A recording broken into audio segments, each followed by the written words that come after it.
నాకు మామూలుగా 2011లో పెళ్ళైంది నాకు. 2011లో పెళ్ళైంది నాకు.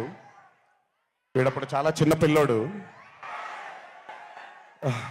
ఓ రోజు మామూలుగా అసలు మాట్లాడడానికి కూడా భయపడేవాడు.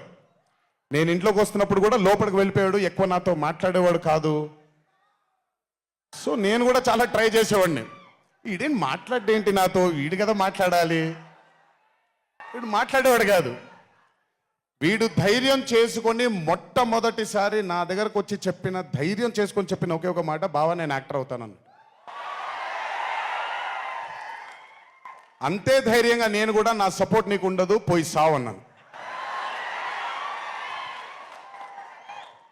అంటే చెప్పాను కానీ బట్ నాకు ఎప్పుడూ ఒక చిన్న భయం ఉండేది.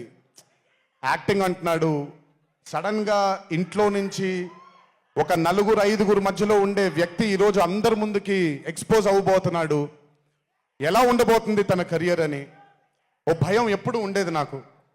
కానీ ఏ రోజు కూడా తను నాకొచ్చే ఒక సీన్ కానీ నేను ఇలా చేద్దాం అనుకుంటున్నానని కానీ ఏ రోజు చెప్పలేదు. ఎందుకంటే నేనన్నా నాకేమీ చెప్పొద్దు నితిన్, నీకు కావాల్సింది నువ్వు చేసుకో, ఆ ఫ్రీడమ్ నీకు ఉండాలి లైఫ్లో, ఒకళ్ళ షాడో ఒకళ్ళ మీద పడకూడదు నితిన్ అని.